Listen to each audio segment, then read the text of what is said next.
Alright guys, welcome back to Let's Play Phoenix Wright Dual Destinies. We're back. We're about to jump into the trial. Phoenix, the legendary attorney Wright versus Simon, the crazy psycho samurai black samurai attorney, the prosecutor. We're gonna do this. The case to prove that an astronaut hero is not a killer. Let's do this. Day 2. Court is now in session. What the hell? I suppose we should reconvene the trial of Solomon Starbuck, or something. Objection! He's all scared or something. Your Honor, could you please come out from under your bench? There are no bombs, I promise.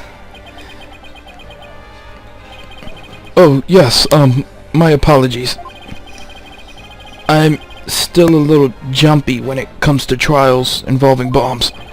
I mean, first the courtroom exploded. And then Mr. Tonit self-destructed. I guess that's one way of describing what happened to Tonit. Anyway, it seems that Mr. Justice was seriously wounded by Mr. Tonit's actions. So you, Mr. Wright, will be taking up the defense? Do you have an understanding of what has happened in the trial so far? Yes, Your Honor, the defense is ready. Very well. Is the prosecution also ready?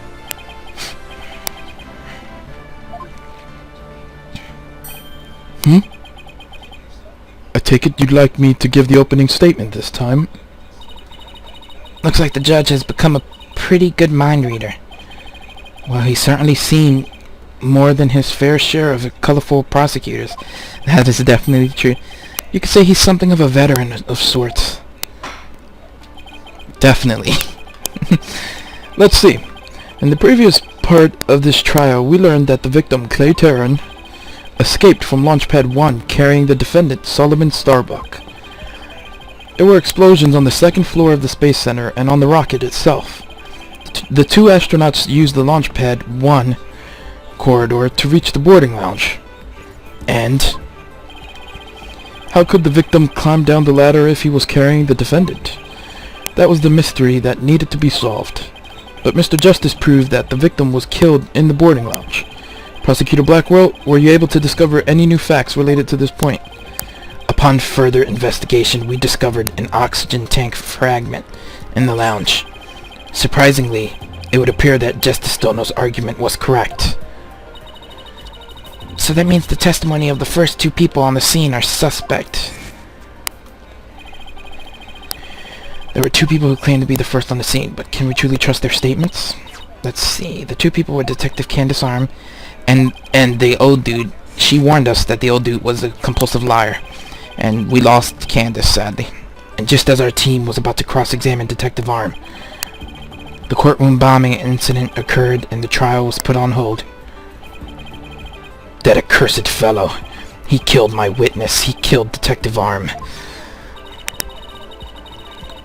He definitely put the kaboosh on anyone asking her about what she saw. Exactly. In other words, the question of who killed the victim in the boarding lounge has once again become the main focus of this trial. It's obvious Prosecutor Blackwell still thinks it was Mr. Starbuck.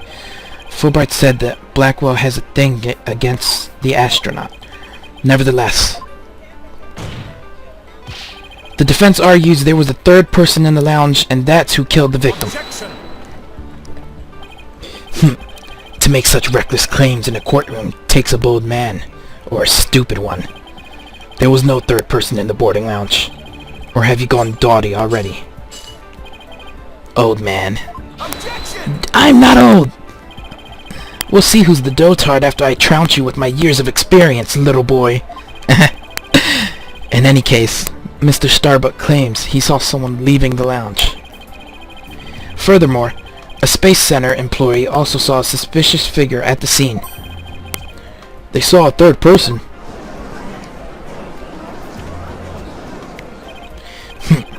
I see my sister has been running her mouth.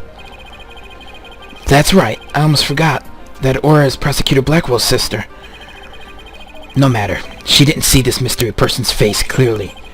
Therefore, there is no evidence to indicate that this person was not the defendant. I guess the possibility that the figure was Mr. Starbuck is still there. In brief, we need to determine if a third person was there or not. To this end, we should hear the testimony of one of the first people on the scene. Director Cosmos, huh? Very well. Bailiff, please bring the witness to the stand.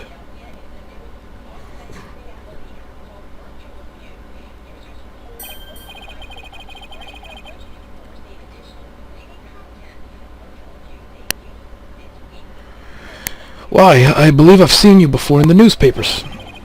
Of course you have. Of course you have. For I am Yuri Cosmos, director of the Cosmos Space Center, which was of course named after me, Yuri Cosmos. Don't you have anything you wish to ask me? Looks like he's all geared up to do some bragging. 7 years ago I successfully launched the Hat 1 and...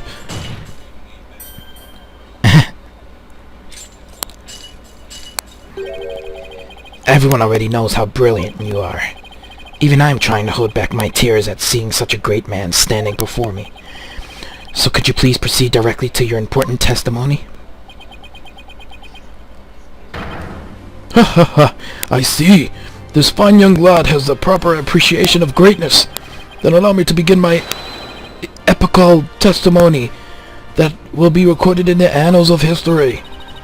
That speech of Prosecutor Blackwell's just now. It sounded more to me like he was poking fun at Director Cosmos. It's probably for the best that it sailed right over the director's head. Now then, Director Cosmos, the condensed version of your illustrious testimony, please. Witness testimony. What I saw at the scene. Detective Arm and I rushed towards the boarding lounge together. We went via the control room and peeked in from there to see what was going on inside. We saw a figure standing in the middle of the lounge and Taryn lying on the floor. I hate to say it, but I can only imagine the standing figure must have been Starbuck. I see. So in your testimony you claim you arrived on the scene after the two had escaped from the launch pad to the lounge, and just after the victim had been killed. Oh, the horror, the humanity, but what I said is what I saw, and what I saw is what I said. Courageous actions to take in the face of such terrifying explosions, wouldn't you say? To save my men, I went personally into the epicenter of danger, risking my own life for theirs. Well, what do you know? Sounds like the director really cares about his men. Yeah, although it sounds more like he was scared and just had a peek from far away. Is the defense ready to cross-examine the witness? Yes, Your Honor. Director Cosmos' testimony is pretty vague. I'm going to have to press him and draw out more information before I do anything else.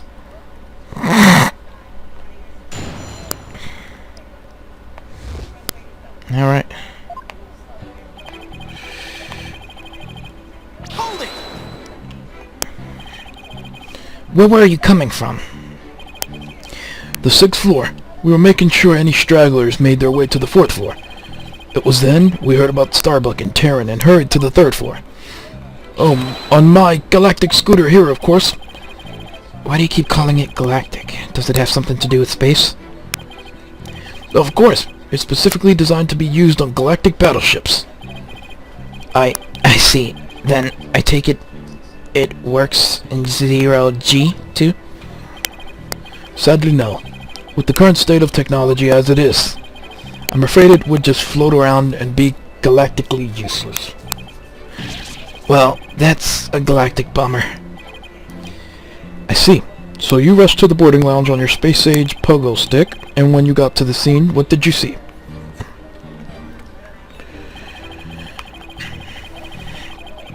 Hold it! Let's see. According to this diagram, you didn't have to go through the control room to get to the boarding lounge 1. It looks like you could have gone there from the southern corridor as well. Yes, but in her haste, Detective Arm rushed ahead of me toward the control room. All I could do was merely follow behind her. I see. So we peeked into the boarding lounge from the control room door, and we saw a figure standing in the middle of the lounge, and Taryn lying on the floor. So you couldn't see who that figure was, clearly, or what they were doing? Sadly, the only thing I could tell was that it was a person standing motionless. The defendant no doubt staring aghast at his deed. What other explanation is there? I'm so close, but without evidence I can't prove that person's the third party. I don't relish in this end. I hate to say it, but I can only imagine the standing figure must have been Starbuck. Aurora Blackwell also saw a suspicious figure in the lounge. But she gave the statement that it was too dark to see the person's face clearly.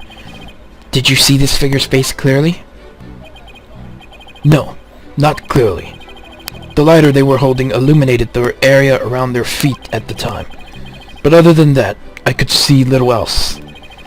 That's why I could see Taryn, but I couldn't see who the other person was. So for all you know, it might not have been Mr. Starbuck. Isn't that correct? I would like to believe that. Starbuck isn't the type of man who's capable of murder. When the witness entered the boarding lounge, there was no third person there. Isn't that correct, Great Space Center Director? Yes, that's right. Only Starbuck and Taryn were there by that time. After we peeked in, the lounge suddenly went dark and the figure vanished. You mean they disappeared? That's odd. Objection. The reason the figure appeared to vanish is because it was the defendant.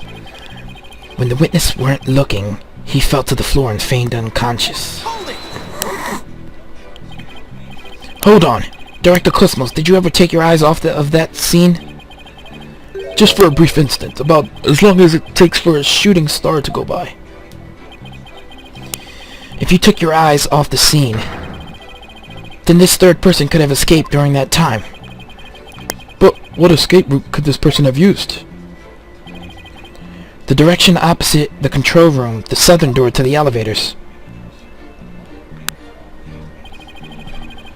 There's no security lock on that door, so it would have been possible to escape that way. Objection.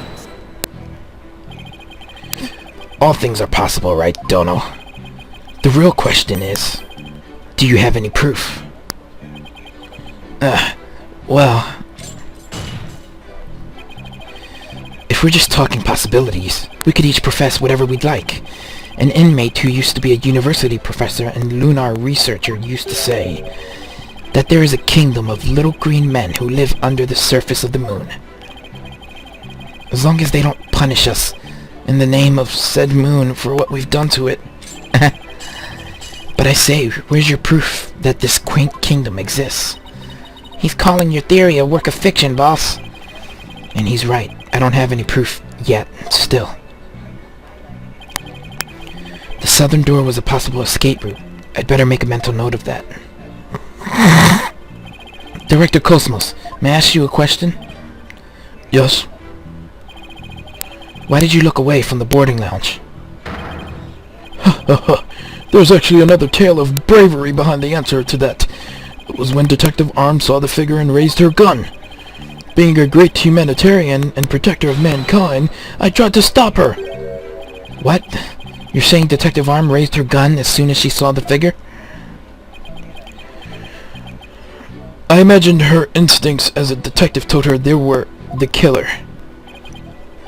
I don't know about that.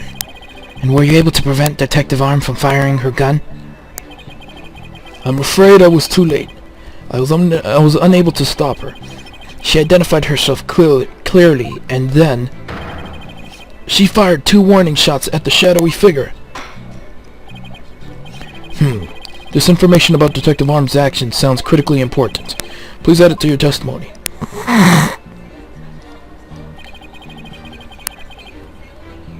Hold it. And neither of these two shots hit the culprit.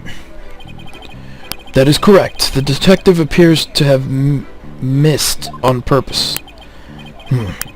But did she really? There's something about this that bothers me. So Detective Arm fired 2 warning shots, did she? That's the first time that info has come out. Wonder if I can find any inconsistencies. Alright, so that's where I have to present. But what to present, that is...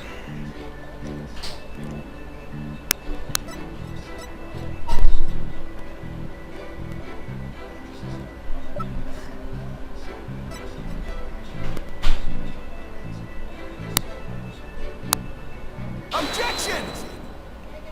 She only shot 1 shot. Are you sure you were really paying attention to what Detective Arm was doing? You doubt my words? That will someday be written down in history books. Somehow I don't think that those exact words will ever be written down in any history books. Mr. Wright, could you please explain yourself so that we can all understand? You say that Detective Arm fired 2 warning shots, and yet only 1 bullet hole was ever found on the scene. What? Only 1 bullet hole means the gun was only fired once, and yet Director Cosmos is saying Detective Arms fired 2 shots. No editor would allow such a glaring contradiction in a history book. Unfortunately for you, the witness's words are true. We confirmed that 2 shots were fired from Detective Arm's gun. But there was only 1 bullet hole at the scene. Where did the other bullet hole vanish to? Ah!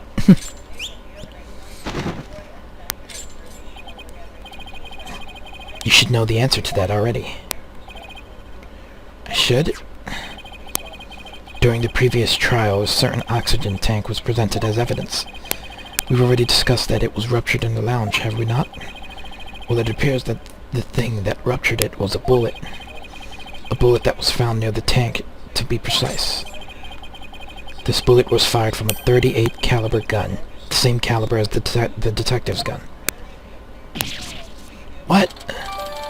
Okay. Well, they should have told me that. The rifling marks also match up.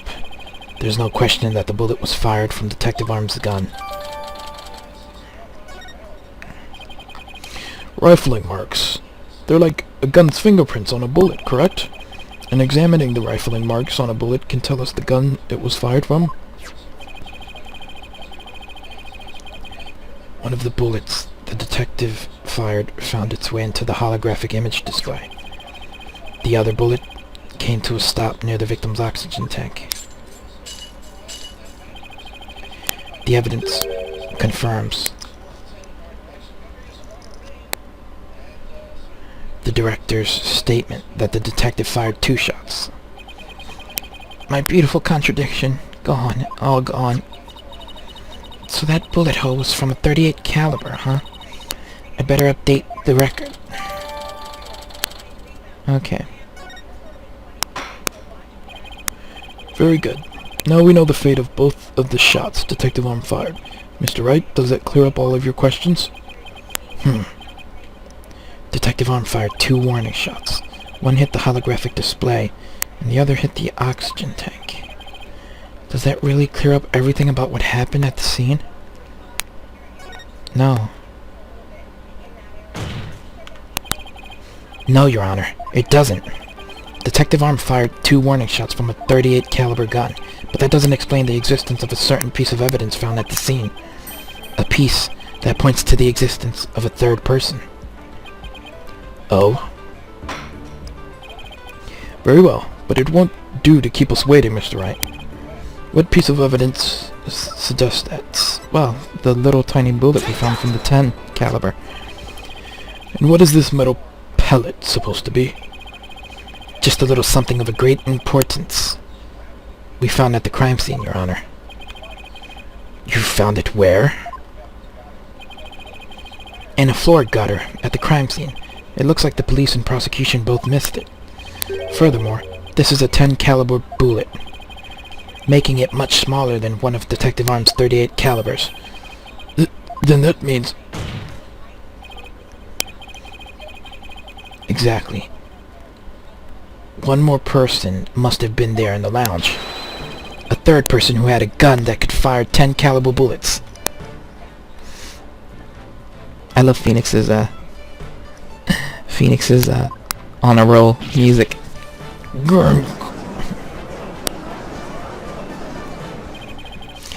And if that's true, it explains why Detective Arm fired warning shots. This third person fired at Detective Arm and Director Cosmos with their gun, and in return the detective fired her warning shots. Isn't that how it really went down, Director Cosmos? Ha ha ha. It looks like you deduced my miraculous tale of survival. Yes, you're absolutely correct. The mystery person fired upon us. What's this now? What? You never breathed a word of any of this to me before. Ha ha ha. Well, all great men have a secret or two, don't you know? Tisk, foolish old geezer. So Director Cosmos really has been hiding the presence of a third person all along. Director Cosmos, I want you to testify to the court about what you really saw. You may be a very great man, but in my courtroom you are just another witness. You won't receive special treatment here. Now please, give accurate testimony.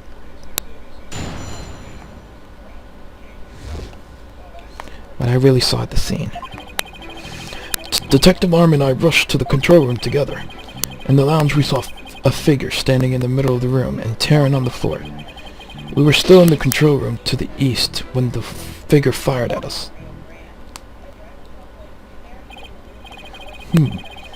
Given that there was no third person in the lounge when the witness entered it, does this mean the person who fired the gun had to have been the defendant?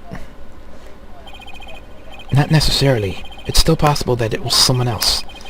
Most likely as soon as Detective Arm and Director Cosmos discovered this person, they escaped through the southern door, the one that didn't have a security lock.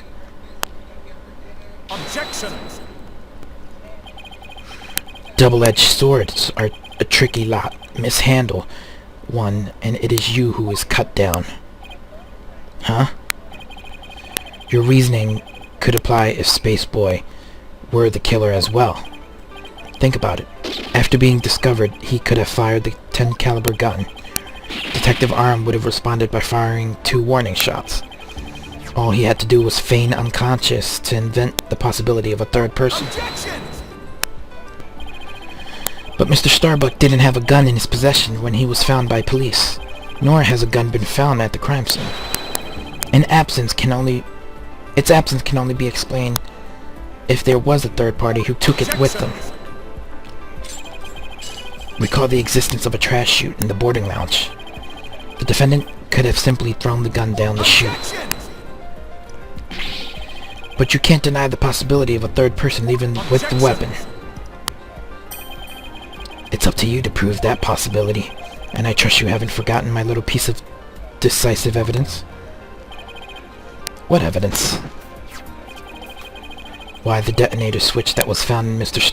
Starbuck's pocket, naturally. The most compelling evidence of all that tells us he is the culprit. I did forget all about that. Look, your baldness, how deliciously obvious it is that they lack the evidence to rival mine. Wow, he sliced our third-person theory to ribbons and served it to us just like that. Yes, well, I have a question of my own, actually. That bullet that the mysterious figure shot, what did it hit exactly? It hit me. So does that mean you're a ghost? I was wondering when you would realize it, your baldness. Director Cosmos is an authentic, bona fide ghost. He can even pass through walls.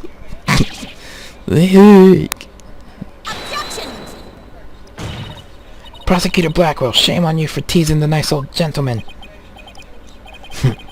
Your baldness was all in jest. Please show yourself again. Are you sure? In that case, how did you manage to survive being shot, Director Cosmos? I'm glad you asked.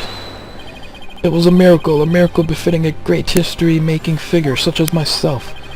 The bullet hit my glorious Medal of Honor, whereby it ricocheted, thus saving my life. What? That would explain why it went back into that corner. That's unbelievable. I have to check this out. Oh wow, look at that. There's one extra GYAXA star.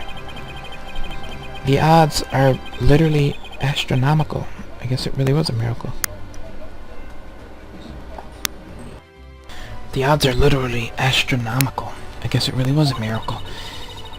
It's beginning to really feel like the cosmos is watching out for Director Cosmos. The cosmos. But why did you conceal this information, Director Cosmos? A great man such as myself has to hide things on occasion, no matter how much it hurts. It is the plight of the truly great. It may be hard for this generation to understand. I don't know, but it sounds fishy to me. What else is he hiding? Let's just cross-examine him. Let's see what we can find out. Now then, Mr. Wright, your cross-examination, please.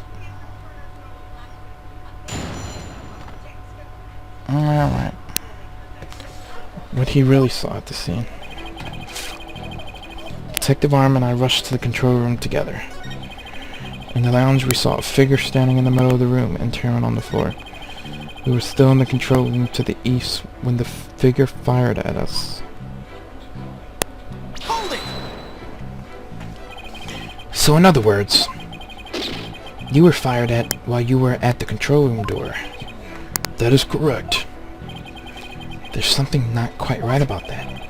Director Cosmos, the bullet this person fired hit you, isn't that right? Yes, it was a miracle befitting a great history-making figure such as myself. The bullet the figure fired hit me while I was in the control room. But as the Cosmos would have it, the bullet bounced off my glorious Medal of Honor. In that case, the bullet should have wound up somewhere around the control room door. Okay, so Director Cosmos was in the control room to the east. And while he was there, he was shot at by someone with a 10 caliber gun. But the bullet hit his medal, so he was able to escape with his life. He's a very lucky man. No wonder people think he's great. Hey, I'm pretty lucky myself, so if he's a great man, then I'm the king of all cosmos. True that. Alright. So what to say about this?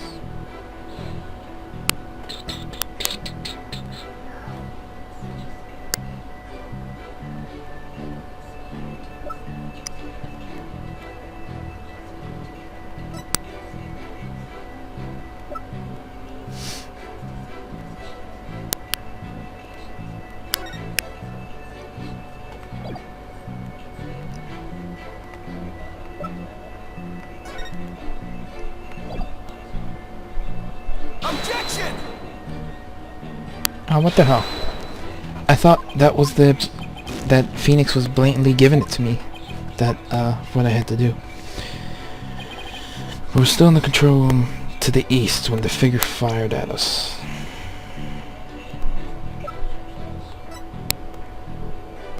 Objection! The bullet, right? Yeah, there we go. Director Cosmos, I believe you're telling this great court a glorious lie. A great man like me tell a lie? Have you ever heard of such a thing in all of history? My accusation is based on the positions of the people who were in the lounge. According to your testimony, you and Detective Arm were near the control room door, and the mystery figure was standing in the middle of the boarding lounge. If, as you say, the figure fired a gun at you from this position, then the bullet would have traveled in this direction. However, we found the 10 caliber bullet here. Oh! This trajectory and where the bullet was actually found contradict each other. Director Cosmos, where were you really when you were being shot at? Yeah, you bastard. Go! Ladies and gentlemen, I present to you the human merry-go-round. Objection! Don't tell me you've forgotten already. Didn't the witness himself just tell you? The bullet hit his metal. Of this, there is no mistake. Objection! But in that case, the bullet should have been found near the east side of the room. Are you trying to say that you can explain this inconsistency? Of course. I didn't think so. What? Oh, great director Cosmos. Yes? Is there something you'd like me to expound upon? You were in fact not in the control room to the east, were you? You were looking into the lounge from the door to the south. Is that not right? Why is he such a liar? Gah! What are you getting at? Use your own brain. Your head must have some use other than housing that bird's nest. Bird's nest? Why does everyone pick on my hair? I know, right? that's been going on for a little bit, too. Director Cosmos and the detective witnessed the scene from the southern door. The killer fired at them there, and that is why the bullet was found in the south. Ah, that makes some sense, actually. Also, the witness being at the southern door is rather favorable for the prosecution. Huh? I've got a bad feeling about this. How about it, Director? If you don't tell the truth this time... Yikes! His handcuffs! You will become but rust upon my sword. I relish the chance to cut down a great man. Alright, I'll tell the truth. Just put your sword away. You are correct. I, the great Yuri Cosmos, was looking into the room from the southern door. What? That's the complete opposite of all the testimony he's given so far. And now you have lost your possibility that a third person was in the room. I have? How? The director and the detective were near the southern door. Meaning, the killer couldn't have escaped through there.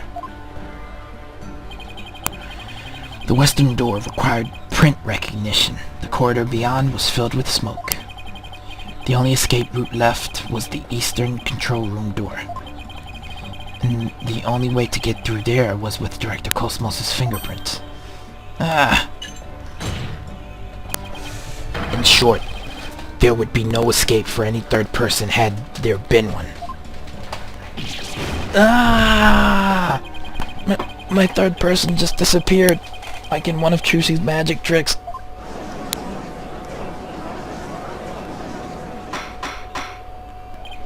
Order! Order in the court! Director Cosmos, why did you tell such an outrageous lie?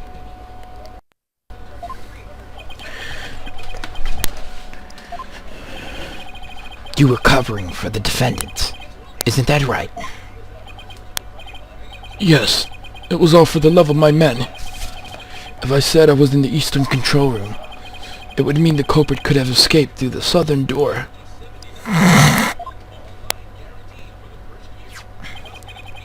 It would have meant that there could have been a third person. All I wanted to do was protect Starbuck. I said I was in the control room to invent an escape route for a third person. What a convoluted lie. Was he really covering for the defendant? It looks like we've come to a conclusion. That the defense's argument, the possibility of a third person, has crumbled. No! It's over. Yikes. The judge is about to hand down his verdict. Think, Phoenix, think. This is the perfect time to try and turn my thinking around. If a third person had no way of escaping the scene, then what if one of the people at the scene was this third person? Wait, what if the whole premise is all wrong? Director Cosmos said that he and Detective Arms rushed to the scene together. But what if that premise isn't true? What if one of them reached the scene before the other one? And if that person entered the lounge, then they would be the third person. The defendant is the only one who could have killed the victim and shot the director. There doesn't appear to be any room for argument against these claims. I will now render my verdict. Objection! Hell yeah, Phoenix. Please wait, Your Honor. There is still one possibility. Oh? This had better be good, Mr. Wright. There is one and only one person who could have escaped from the scene, and that person would be the first person who arrived on the scene.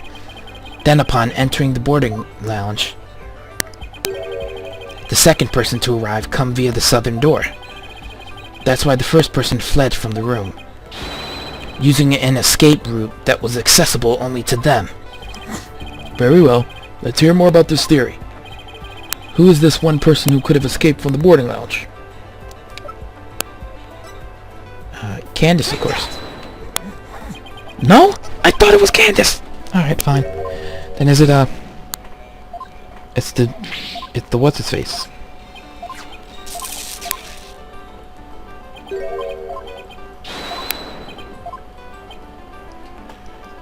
What's-his-face?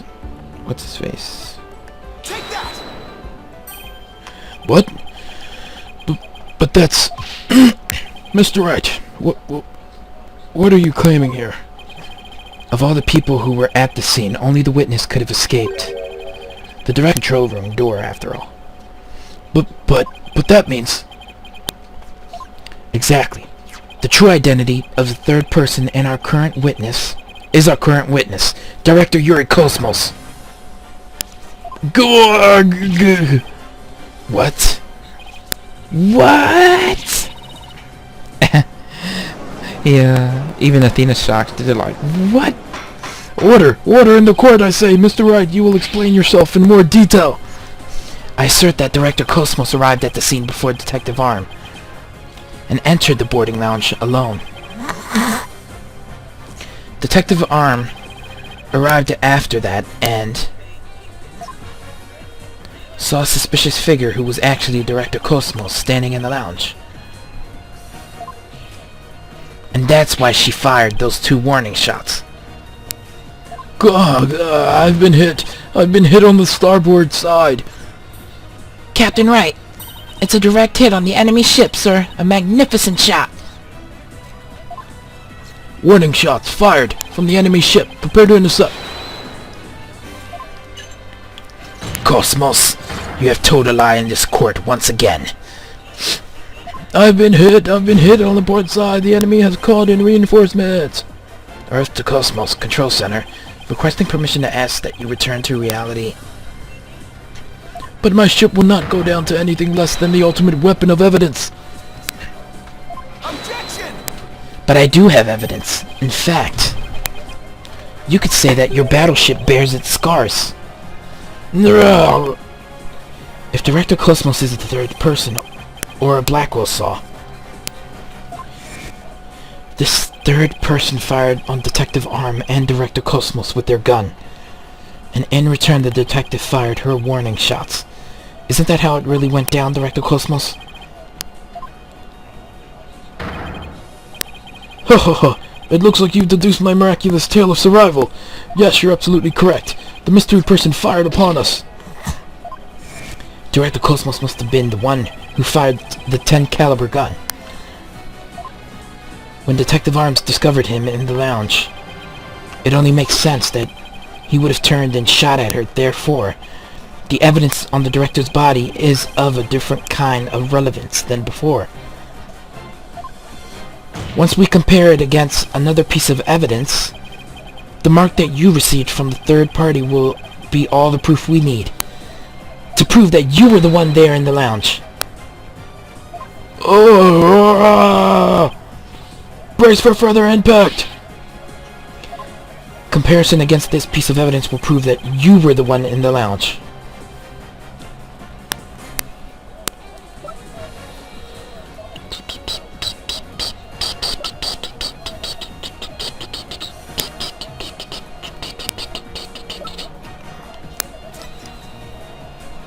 Oops.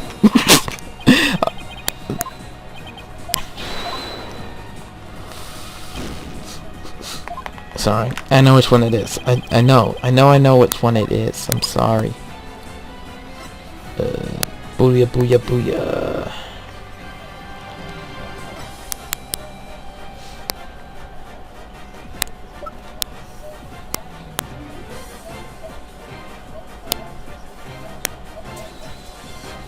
Take that!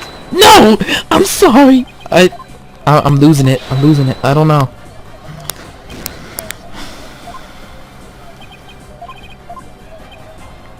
Alright. So...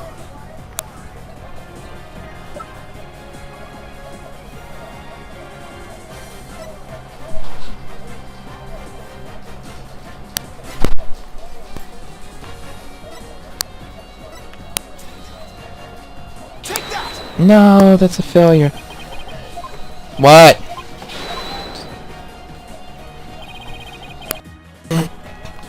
Take that! Alright, we're back. Yeah, that's a failure too. I'm trying to figure out what evidence will connect this bastard to the crime.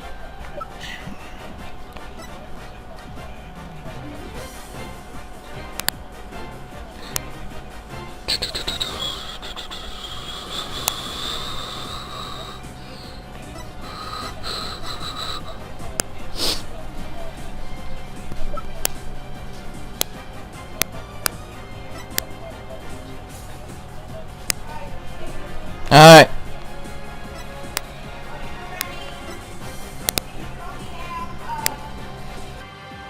The .38 caliber bullet on the floor at the scene didn't hit the oxygen tank. It hit Director Cosmos's metal. If we have that ricochet mark on the metal analyzed, I'm sure the caliber will match up. And if that mark proves to be from a .38 caliber bullet,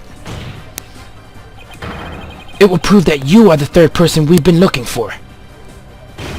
The bridge is destroyed, losing altitude, all hands abandon ship. If that's true, then what about the bullet that hit the oxygen tank? It was the .10 caliber bullet. In other words, it was the bullet fired by Yuri Cosmos. Isn't that right, Director? No, you've got it all wrong. What? The engines have started again? It's a miracle. I'm not going down yet. Witness, stop this at once and confess the truth. If you don't want the history books to say that a great man was a great liar, then accept your fate and tell the truth. Are you giving me orders? Me, the great director of the Cosmos Space Center? God, but the cosmos revolves around me. Man, he's losing it. Someone get me off of this thing.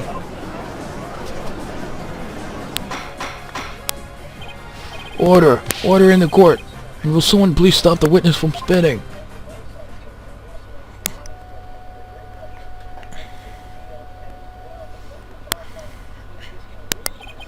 Phew. Thank goodness we were able to stop him from spinning off the face of the earth.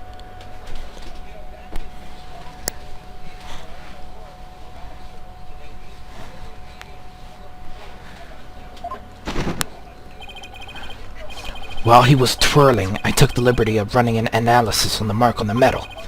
It was made by a .38 caliber bullet, matching it with the size of Detective Arm's firearm. No. Are you ready to confess the truth, witness? No, you've got it all wrong. This is just a misunderstanding. Is he going to start piling on more lies? It looks like it. But no matter how many lies he tells, I'll just expose them one by one. I'll make that big liar tell the truth. To be continued.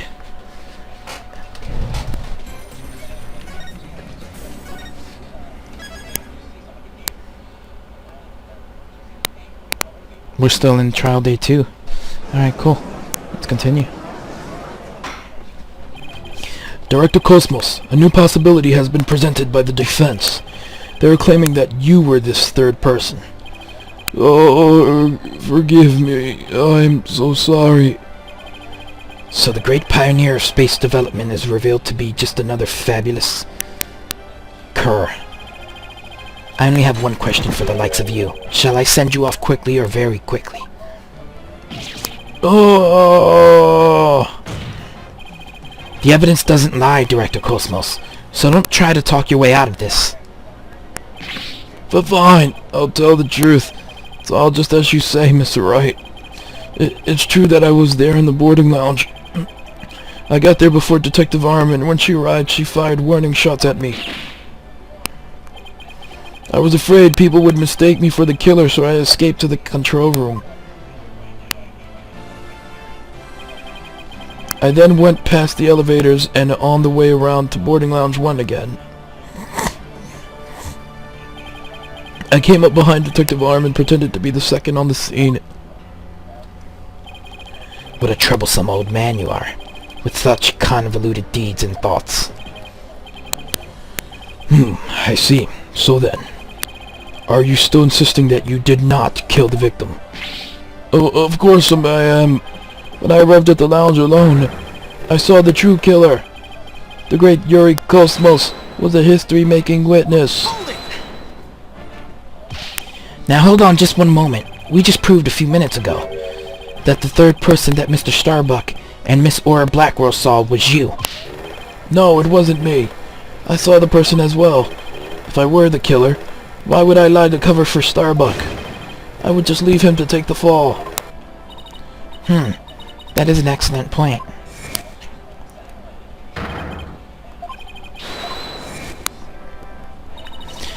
Well, it makes some sense if he told those lies to cover for Mr. Starbuck. Still, a lie's a lie, Athena. So Director Cosmos claims he's not the culprit, but where's the proof? Ah, I just remembered. I have an alibi. Miss Blackwell said that she saw the killer at 10 a.m., correct? Yeah, and? Well, I was on the 4th floor helping with the evacuation effort. Ask any member of the staff you'd like. They'll corroborate with me. The director is not fibbing to the court for once. I confirm that he has an alibi for the time specified. So, you're claiming that Miss Blackwell saw the killer commit the crime first, at 10 a.m., and that you arrived at the lounge after that. Yes, and I believe the person I saw is the same person that Miss Blackwell saw, although it was pitch black, so it was more of a shadowy figure and less of a person, and I couldn't actually see their face, but it was definitely the silhouette of an earthling. As long as he has an alibi, we can't very well claim Director Cosmos was the killer. No, we can't. Then again, maybe we don't need to yet. I wonder if he was really covering for Mr. Starbuck. Your Honor, the defense moves to have the director testify about the person he saw. Very well. Director Cosmos, your testimony, please.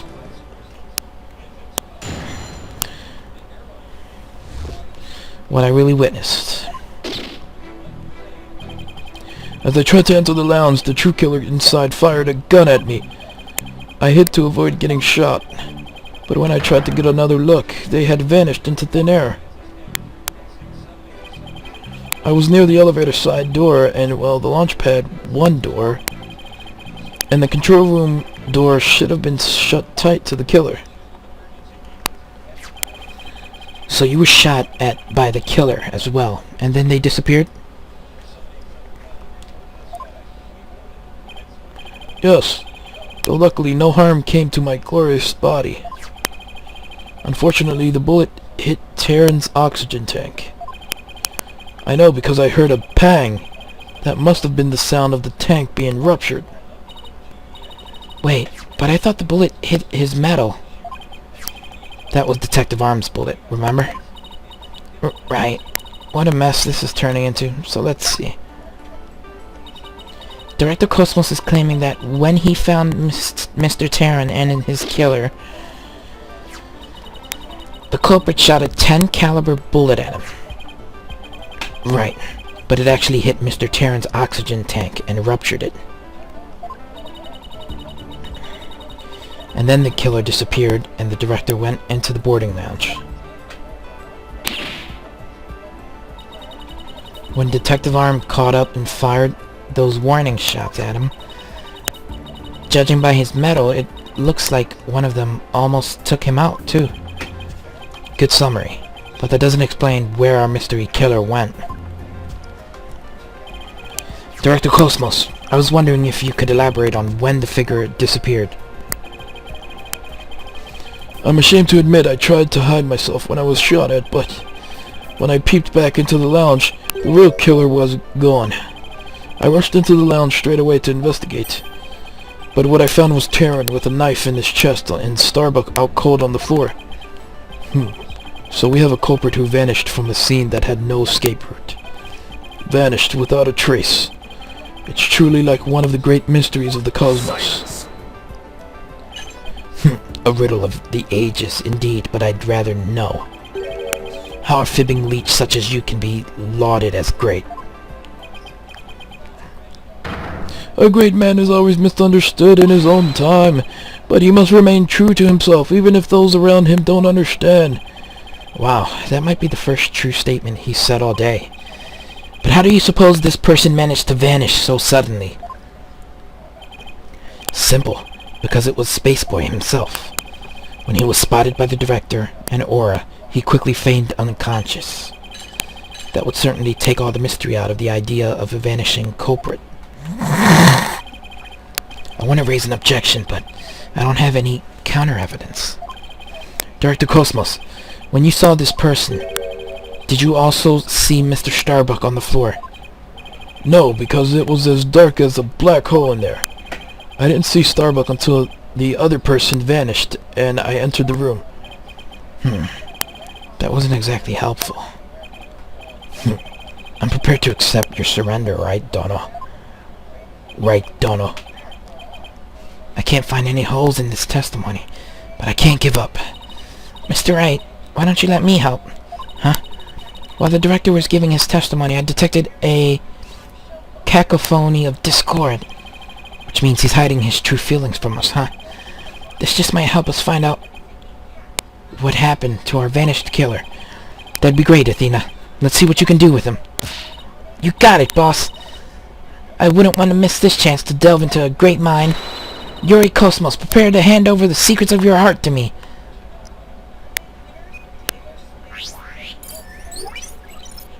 And here comes Widget.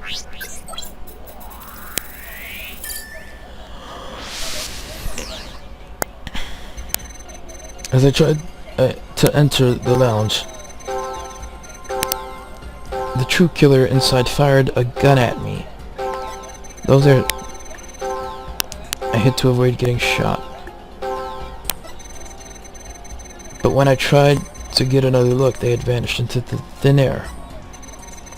I was near the elevator side door, and where the launch pad 1 door...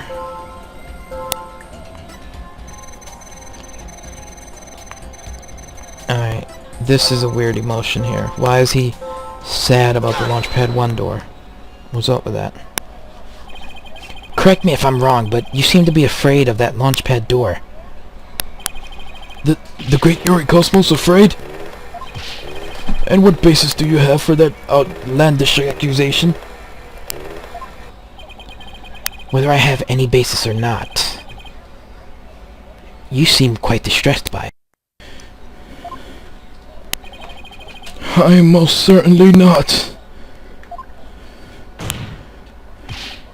Director Cosmos, there's something about the launch pad door you're not telling us, isn't there?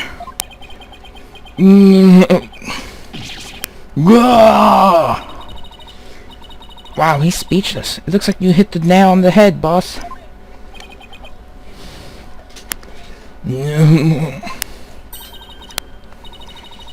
It's working, boss. One more punch and it'll be a knockout. There seems to be one more emotion that's odd with his testimony. Go get him. Okay, back in the Matrix it is. Time to pinpoint our way to victory.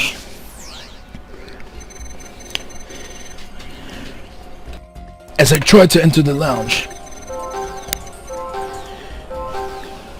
Yeah, I believe that's fine. I would act shocked and scared and, I guess, mad. I don't know if I would act mad. That seems a little weird, but we'll figure out, I guess. Yeah, let's do the mad one. That sounds weird to me. Got it. Why would he be mad? When we view your emotion alongside your testimony, we find... Oh, no. That's wrong. Okay. Well, I thought it'd be weird that he's mad at the victim. The shocked and the scared one, I see. Because you're getting shot at.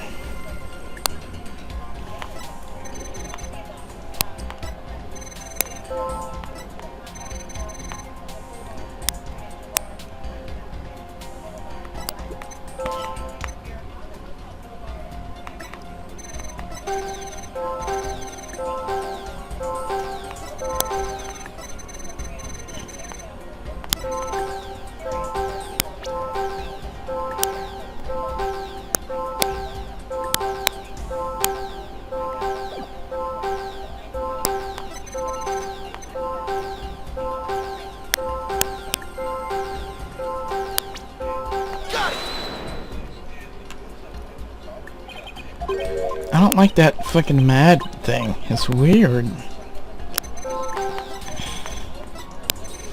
Alright.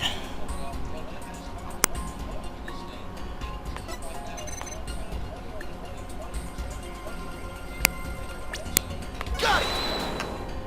It's probably these lack of no emotion stuff in his testimony. But I gotta figure out which one. I'm assuming, I don't know. Like here. Got it.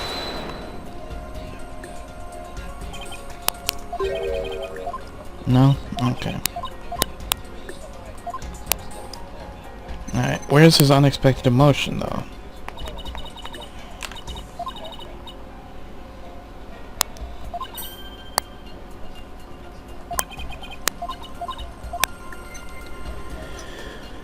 As I tried to enter the lounge, the true killer inside fired a gun at me. I hid to avoid getting shot. But when I tried to get another look, they had vanished into thin air. Shouldn't he be shocked that they vanished? He must have thought it was very strange that the killer vanished into thin air. I did. That kind of thing that just doesn't happen usually. And yet at the time, you barely registered any shock at the occurrence. What? Why are you... No! I can only think of one reason as to why you weren't surprised by the killer's vanishing act. You must have had a good idea of where they went, isn't that right? What? No, of course not. That's preposterous. Only I can enter the control room. And the area beyond the launch pad door was filled with smoke, making it impossible. And as for the southern door... I was standing right there, so there was nowhere for the killer to run to. Maybe, or maybe not. You went into the room to check on Mr. Starbuck and Mr. Tarrant, yes? What if the culprit took that opportunity to silently slip out through the southern door? I highly doubt it. As you recall, right after I entered the lounge, Detective Arms came rushing towards it herself via the southern hallway. Anyone trying to escape through there would have been caught by her. And yet the director wasn't surprised that the killer vanished. So you're absolutely sure there was no escape route for the culprit to use? I'll just input those 2 pieces of data, and yes, just what I wanted to see. Presto changeo, less discord. It looks like we're on the right track. Thanks, Athena. Now to make sense of what we've learned. Director Cosmos wasn't surprised that the culprit suddenly vanished from the lounge, which points to the possibility that he knew where the killer had escaped to. Furthermore, talking about the door to the launch pad made him uneasy.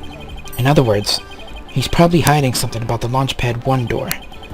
When we put these 2 pieces together, only one solution to this puzzle comes to mind.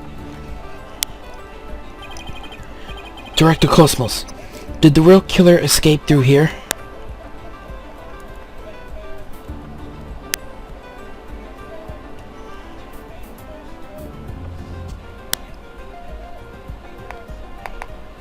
Take that. The culprit went through the Launchpad 1 door to escape, didn't they? Yes. I mean, no. Disaster to starboard. We're going to crash into an asteroid. A master tactician you are not. But the area beyond that door was filled with smoke, wasn't it? True, but this is still the only logical answer there is. If we can just figure out what the director is hiding about the Launchpad 1 door, we should be able to iron out the logical inconsistency. But that door requires fingerprint recognition. Only Starbuck, Terran, and I have access. I don't see how the killer could have opened that security lock, do you? That's an easy one. The killer was right there in the boarding lounge, meaning there's a way he could have easily gotten past the security lock. Bleh. Come to think of it, we did examine the prints on the fingerprint recognition device. I propose that the killer use this person's fingerprints to get past your security lock.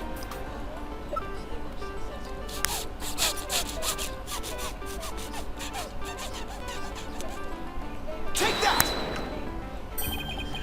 That's... Mr. Starbuck was lying unconscious there in the boarding lounge. Anybody could have easily gotten past the security lock by using Mr. Starbuck's prints. And actually, Mr. Starbuck's prints are exactly what we found on the device's screen. Ah! Looks like he does have something to hide about the launch pad 1 door.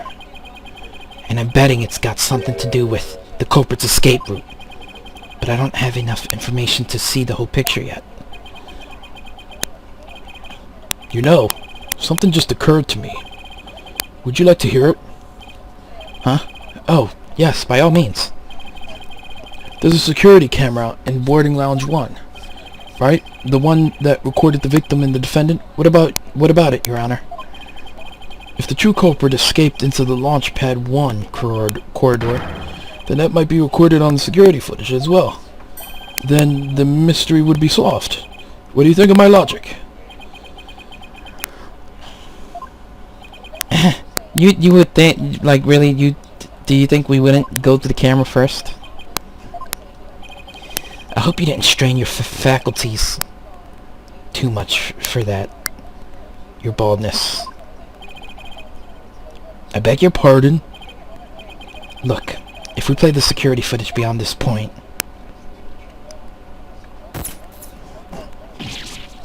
Oh my, the footage cuts off. The camera was running on backup power, but apparently the power cables were damaged. Most likely by the after effects of the explosion. There is no footage after this, be it of criminal or space aliens. And I thought it was such a good idea, too. Just because your grandchild is watching from the gallery, it doesn't mean you should try to show off too much. Grandpa baldness. Prosecutor Blackwell, how did you know about my grandchild? I think his grandchild just learned a little about the harshness of the adult world. Setting aside the issue of grandchildren, I'd like to have the witness continue. Director Cosmos, could you tell us more about when you entered the lounge? Well, if I must. I hid to avoid getting shot.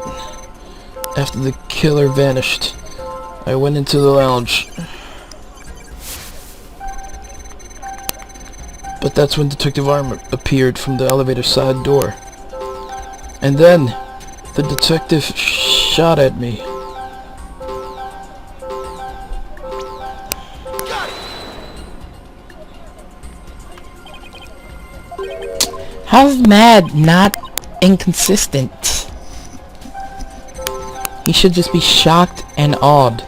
Like, oh my god, she's shooting at me.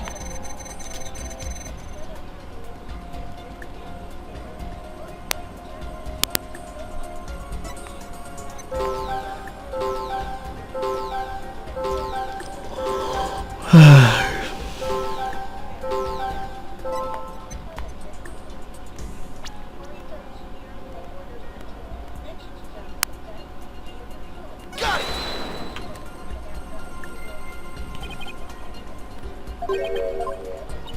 He got no emotions for that last statement at all. So you see, the killer could have only escaped to the launch pad, right? That's when Detective Arms appeared from the elevator side door. Got it. Why was he shocked to see her? Director Cosmos, why were you so surprised when Detective Arms found you? And again, when she fired? Isn't that a bit unnatural? Sadly, even great men such as myself have ordinary human feelings. Our bodies are bound by the forces of gravity and emotions. Even a great man such as myself experiences surprise on occasion. Yes, I'm sure you do. But my real point is not the fact that you were surprised, but rather what you were surprised by. Pardon me. First you were surprised when Detective Arms found you in the lounge. And just after that, you were of course again surprised when she shot at you.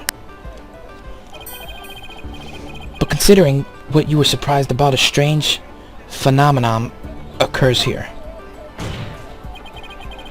Director Cosmos, what is strange about your surprised reaction is in fact that you were surprised twice. You were surprised when the detective found you a self-styled great man, and then you were surprised again when she fired warning shots at you. Would such a self-professed great man such as yourself be surprised by such things? It is my duty to lead the human race into the future if my life is put in danger. It is also my duty to be surprised and take precaution to save my life. If anything were to happen to me, what would become of the future of mankind?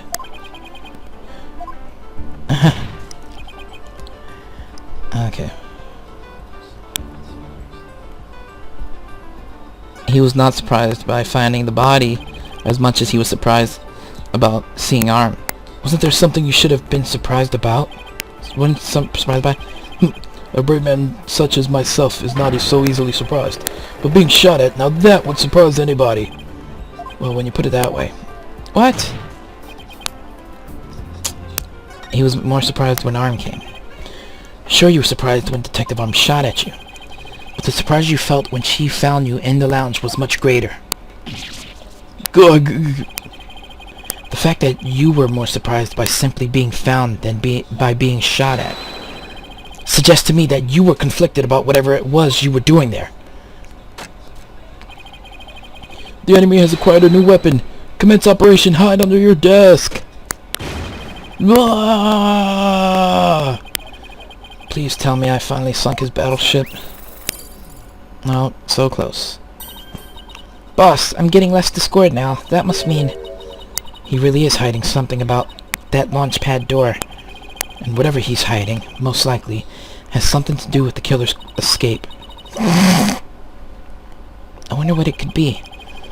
If he was doing something suspicious around that door, maybe we can spot some change between before he came to the room and after. Detective Fulbright gave us a photo taken after the crime. Let's run a comparison.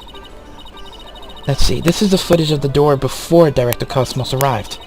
And this is the door locked after the director entered the lounge. Hey, look at that! There is this change. Something's definitely different. Director Cosmos. What is it? What have you two been up to over there? Finding the answer to what you were doing when Detective Arm found you, that's what. And that answer lies clearly in this footage. All we have to do is compare it to the photo that was taken during the investigation. Don't be ridiculous. If you really do have an answer, you'd have pointed it out already. He's asking for it. This is what changed directly after the incident. This thing is turned sideways instead of turned upward. The answer is this knob. That's... Your Honor, please take a look at this footage. Let's see. Take a look at the knob next to the launch pad door. As you can see, it's horizontal. Yes, it is, isn't it? However, when we investigated the scene of the crime yesterday, the knob was vertical. And what does that mean? It means that sometime before the director arrived and after, someone turned this knob. Whoa! After the scene was discovered, you were the only one who could have turned the knob. Come on now, Director Cosmos. Let's hear what you have to say. What were you trying to do by turning that knob by the door? Fine, I admit it. You're right. I did turn that knob. That knob is a safety lock meant to keep the launch pad in place. I was afraid there would be more explosions, so I wanted to move the launch pad away. You wanted to do what? Hey, didn't Ponko tell us something about how they prepare for launch?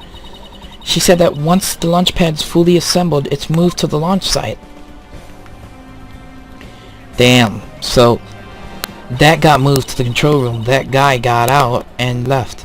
But the safety lock in the boarding lounge has to be disengaged first. I guess that clears up what that knob is for. Oh, so if the killer escaped into the launch pad 1 corridor, maybe they were transported along with the launch pad to the launch site. I don't think so. The launch pad 1 corridor was filled with smoke. I don't think they could have escaped through that corridor. So then, where did the killer escape to? I guess there's still some things we have to uncover. Director Cosmos, I request that you tell us about moving the launch pad in more detail. Fine. But listen carefully, for I'm about to give history-making testimony. This dude, man, with this fake history-making testimonies. Alright, so he pushed the button. I had no choice but to disengage the safety lock. Got it.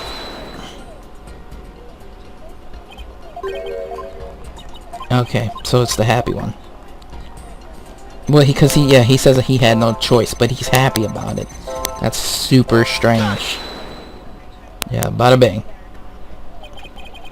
I had no choice but to disengage the safety lock. You make it sound like you were reluctant to do so. And yet, when you did it, you felt some joy, as if you were very pleased with yourself. Ah! How do you do it? How do you know everything as if you were there? Pretty impressive, isn't it? This is the power of analytical psychology. So care to explain why you felt joy when you disengaged the safety lock? When I think back on the facts we've discovered up to this point, I have to believe that you were trying to fulfill some hidden agenda. How do you know about that too? Because I'm more or less a pro at guessing. But you have no proof that I had a hidden agenda. And even if I did, I would never tell you so there. I know they say people regress as they grow older, but you, sir, take the cake. And how could you doubt a man with such great intensity, intelligence, and integrity? Silence. Uh-oh. You, a man of integrity? Don't make me laugh.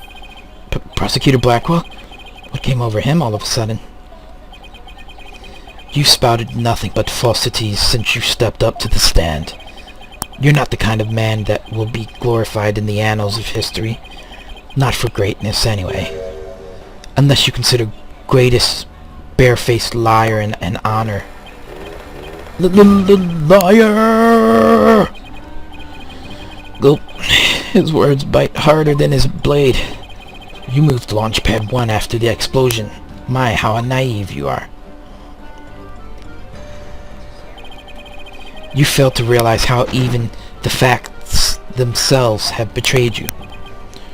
You know, just a thought, but modern English can be your friend. And here's a thought for you. Immediately following the bombing, Launchpad 1 was on the boarding lounge 1 side. The police confirmed this on scene. But what? Liar! So that means the director didn't move the launch pad. Curse my judgment for calling history's greatest liar to the witness stand. Let us leave him to indulge in his lies and war games to his heart's content. Liar! But it doesn't make sense. You can't deny that someone turned that knob. And once the safety lock was released, I'm sure the pad must have went somewhere. If we chase down the truth of this issue, we just might find where the killer escaped to. Ah! You're sure it must have went somewhere? We just might find it? Your arguments are nothing but conjecture, bluffing, and wishful thinking. Stop chasing your fantasies and see reality for what it really is. Or are you not man enough to, boy? Gaia! Talk about hitting below the belt. Youngins these days. I don't understand it. I'm sure Director Cosmos must have moved the launch pad. The knob was definitely turned after he came to the lounge. But the launch pad is right where it's supposed to be. Wait a minute. Maybe I have it all backwards. What if the director turned the knob not to move the launch pad away, but to bring it back to where it was supposed to be? What are you blathering about? What if the launch pad was at the launch site before the incident, and then after the incident, Director Cosmos moved it back to its usual spot? All he had to do was turn the knob to call the launch pad back, and it would be right where the police found it. God, God!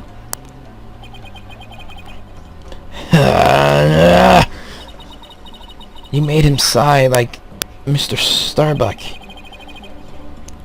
Was what I said really that off base? It pains me to have to explain how wrong your own logic is to you. However, our great liar turned the knob only after he discovered the crime scene. Indeed, the pad existed beyond the lounge when our Astro Wonders made their escape. A fact that has been recorded for posterity on film is film. Alright. So to reiterate, stop chasing your fantasies and see reality for what it really is, boy. Nah! Get a grip, Mr. Wright, and focus. We know the launch pad must have been moved, but our deductions and the actual facts of the case are in direct contradiction to each other. Well, maybe the two astronauts never actually boarded the rocket. This footage could be fake, taken with body doubles after the incident or something. On second thought, that's too far-fetched, even for me. Never actually boarded the rocket. Hey, wait a minute. Maybe, just maybe, huh? Prosecutor Blackwell, what if I told you that the two astronauts never set foot inside the launch pad area, but instead went into another place? And what if, when the director moved the launch pad 1 back, it was not from the launch site, but from another place? What would you say then? Cut the existential bull or I'll cut you. Mr. Wright, you will explain yourself at once. I know I'm right. It was all the other way around from the beginning. Very well, Your Honor. Let me explain. Director Cosmos' reason for moving Launchpad 1 was...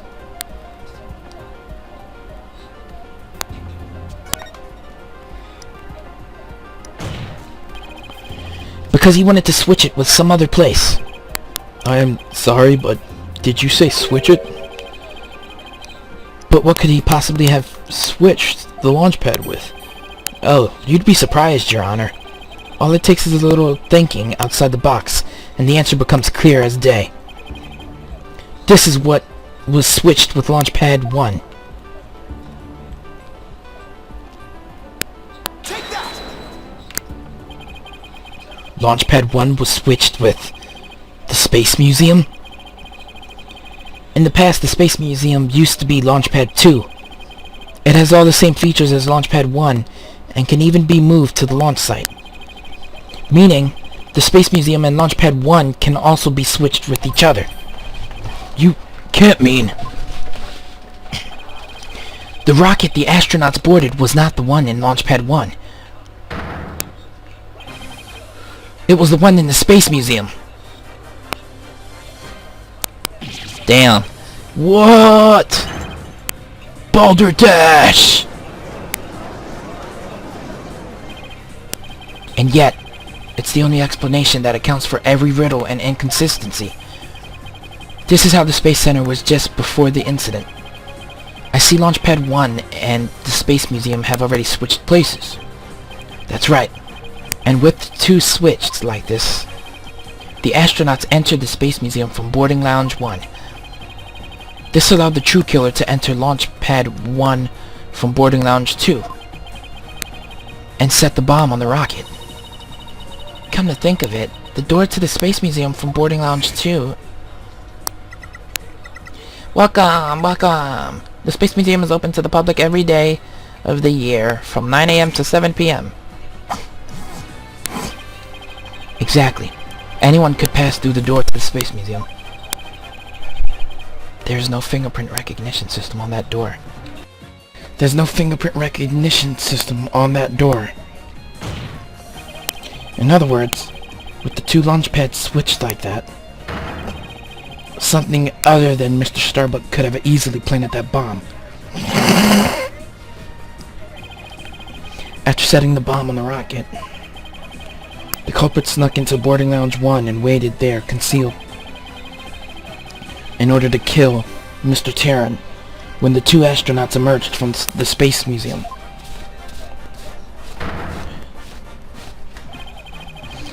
Recall that Miss Blackwell, Mr. Starbuck, and the director all saw a suspicious figure, who we can suppose after killing Mr. Terran, made their escape into the Space Museum. After that, Director Cosmos switched the two launch pads back, without realizing the killer was inside the Space Museum.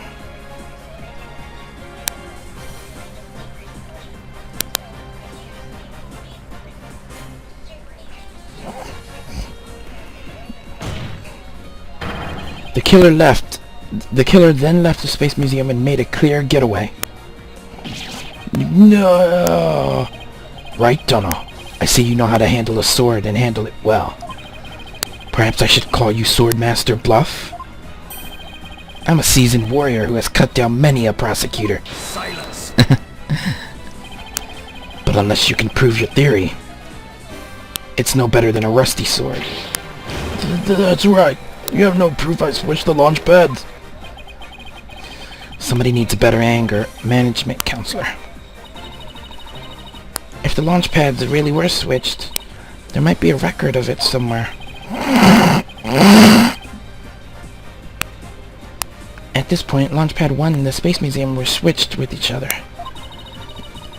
So the corridor beyond the door should be the one that belongs to the Space Museum. Let's see, this is an image of the Launchpad 1 corridor. Do you see anything different when we compare it to the security footage? Huh? That number on the floor. Well, what do you know? It looks like we have proof after all, Prosecutor Blackwell. And if this is just another bluff? Oh, don't worry. It's alright. Here. Right in this footage. Proof that beyond this door is the corridor to the Space Museum. Very well. Then answer this for me, if you would. What in this footage proves that the corridor belongs to the Space Museum? That little number there that says 2. Take that. There's a 1 on the floor of the Launchpad 1 corridor. But take a look at the floor of the corridor in the security footage. Do you see the number on the floor behind the astronaut?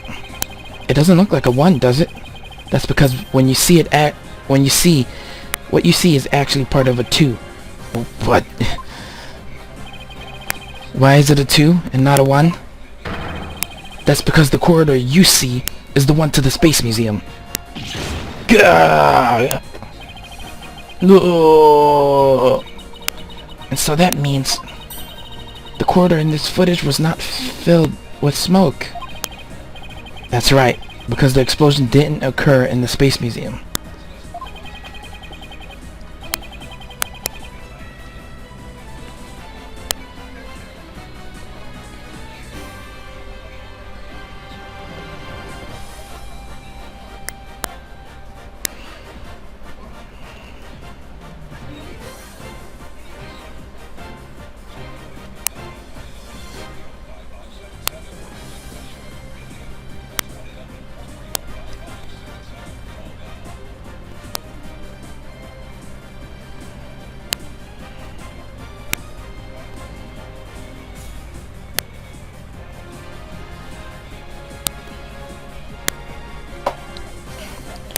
explosion occurred in Launchpad 1, on the side opposite of the Space Museum.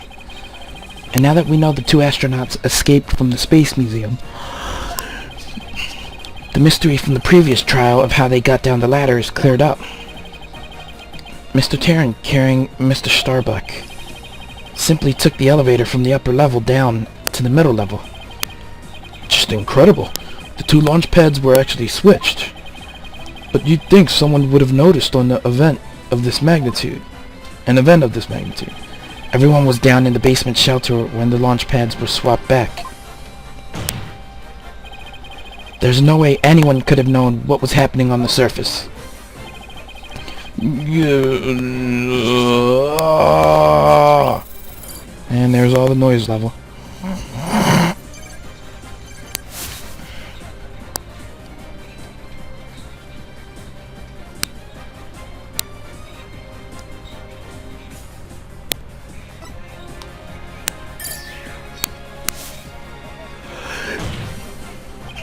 No more lies, Director Cosmos. It's high time you told us the truth.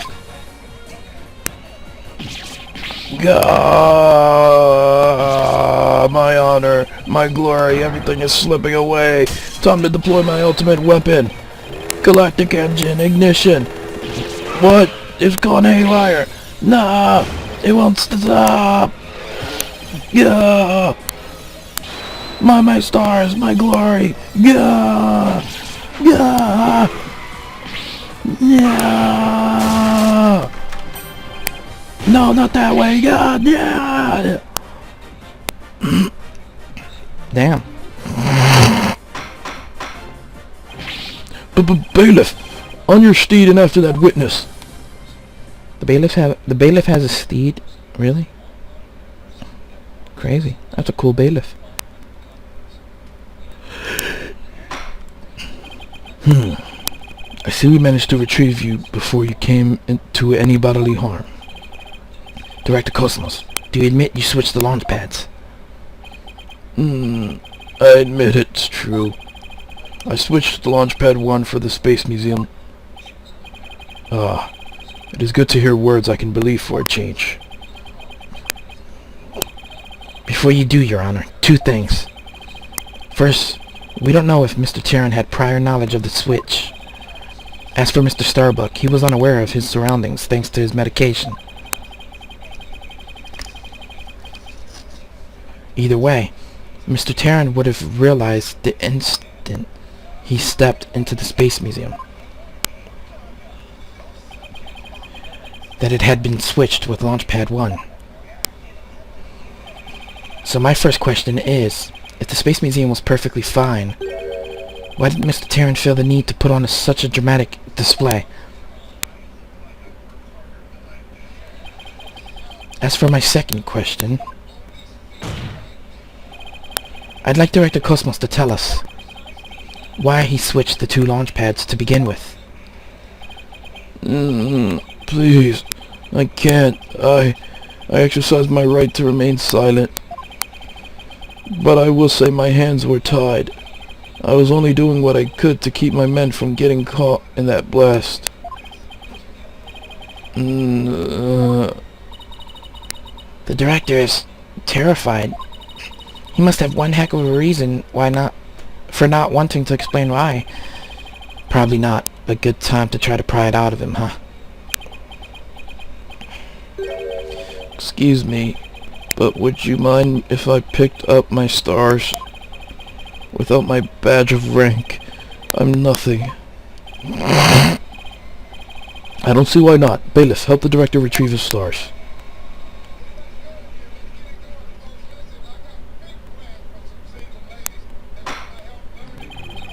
It appears the possibility of a culprit other than the defendant has presented itself.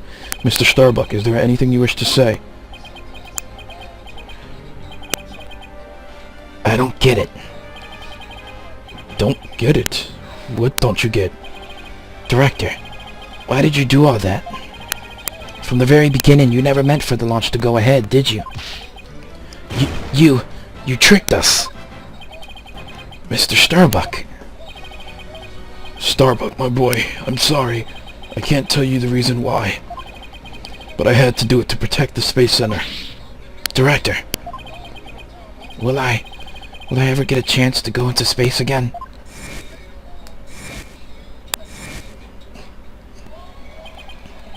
Yes, of course. I won't rest until it happens. I will get you into space again, my boy. Then the dream is still alive. Silence.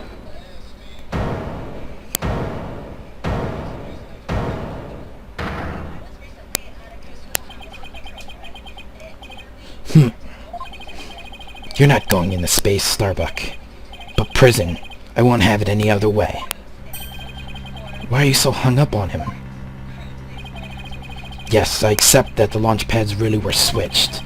And if there were a third person at the scene, I suppose they could have escaped. But I have yet to see proof of this third person's escape via the Space Museum. Oh, that's a good point. Nah, he's right. I don't have any proof. Starbuck, you will spill everything you know. What? Me? Where did you get those bombs? Tell me now. If you don't, my blade shall feast on your blood. If I'm going to die, I want to die in space. I have to do something. Solomon Starbuck. Prepare yourself. No. No. You know violence isn't the answer, Prosecutor Blackwell.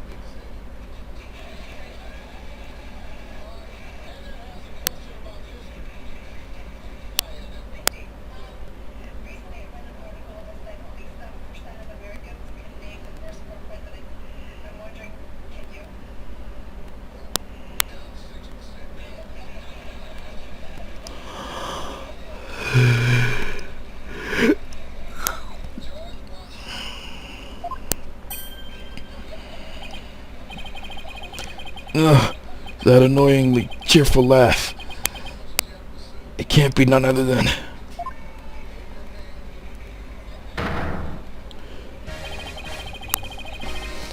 Champion of Righteousness, Bobby Fulbright here, and in justice we trust. Detective Fulbright.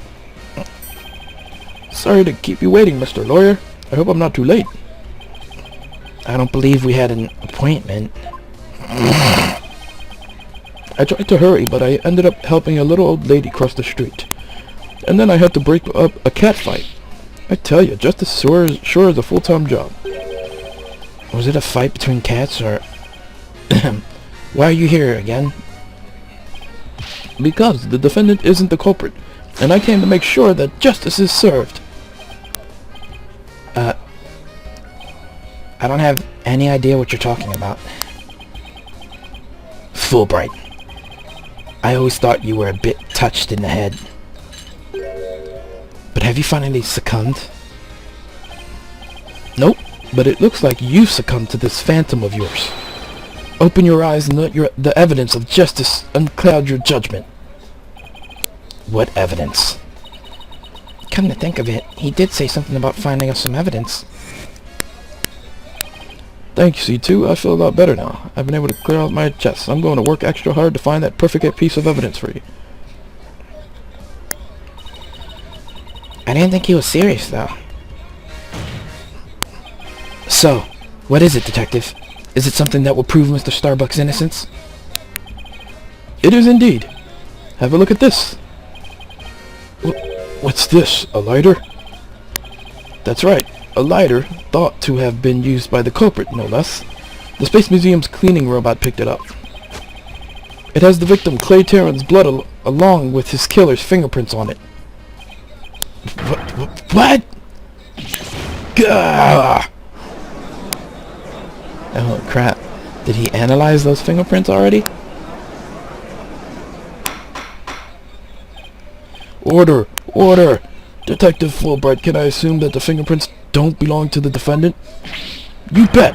Mr. Starbuck is totally innocent. This is it. This is just what I needed.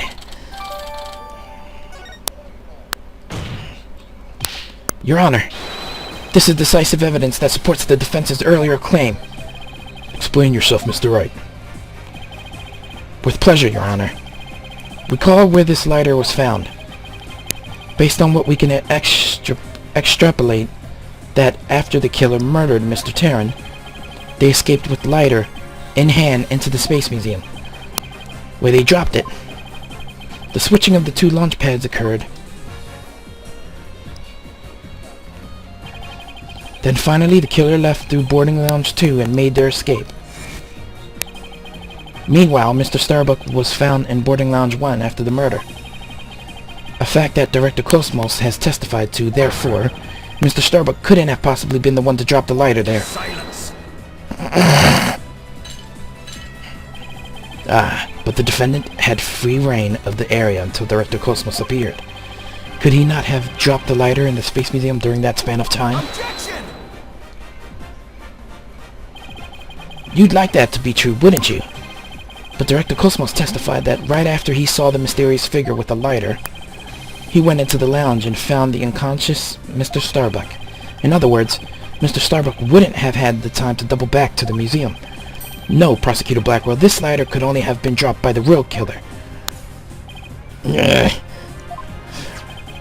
Most importantly, Mr. Starbuck's fingerprints were nowhere to be found on this lighter. I think you understand what this means, don't you? This piece of evidence unequivocally proves that Mr. Starbuck wasn't the culprit. Gah! This does indeed appear to be decisive evidence that proves the defense's claim.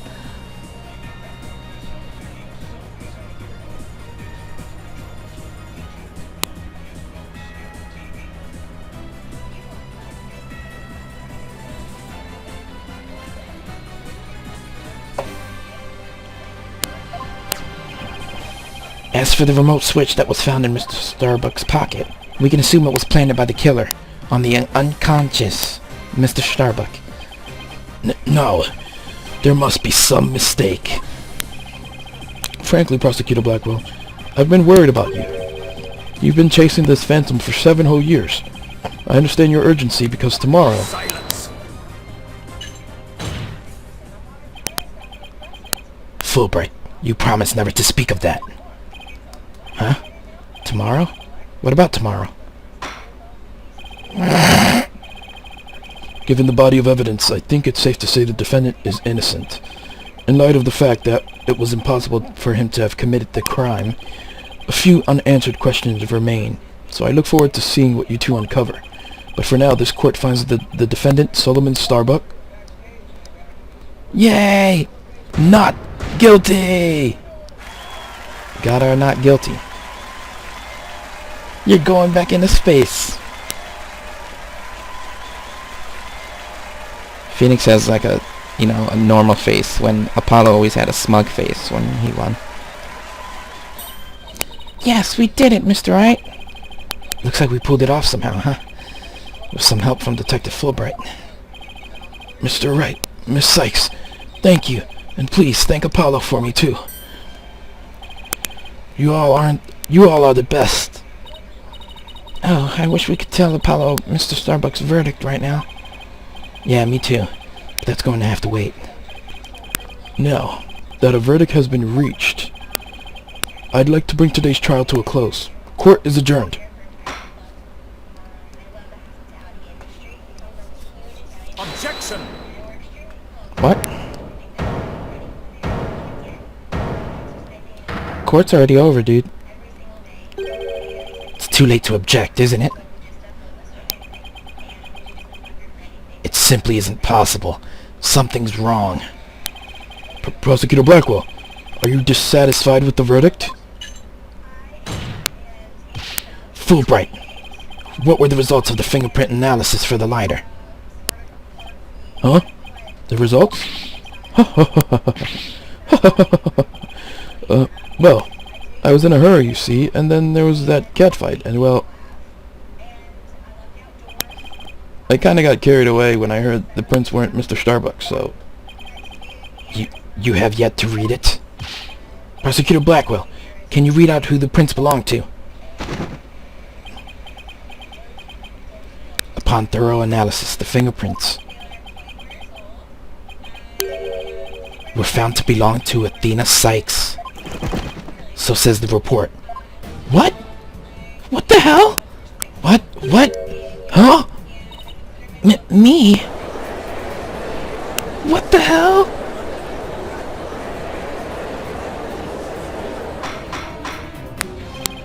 Order! Order, I say! Oh, crap! Miss Sykes, tell me, you have an explanation for this. We just finished proving that this lighter could only belong to the killer. So finding your prints on it can only lead us to one grave conclusion. I don't know how they got on there, but I know I'm not the culprit. Oh, crap. This can't be happening. We built up our argument piece by piece, and I don't think any of our reasoning was faulty. So how could it have led to this? Holy crap. Gah! What have I done? Please forgive me, I'm sorry. Order! Order! Detective Fulbright, stop your crying. What in the world is happening here? It's like the world's gone mad. Order! Order! I will have order! Oh, crap. Oh my god, this is nuts. Confusion spiraled into utter chaos. After all, we'd fought for the truth, had turned cruelly on us to accuse Athena for the crimes. Somewhere, somehow, everything had gone terribly wrong. We had stumbled over the edge of reason and into the jaws of a twisted darkness. Oh my god. And that is nuts.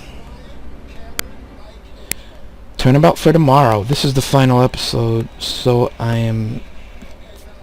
that's what I think it'd be. So I'm pretty sure that this will be the final episode of Phoenix Wright. So we're gonna get ready to do that next time.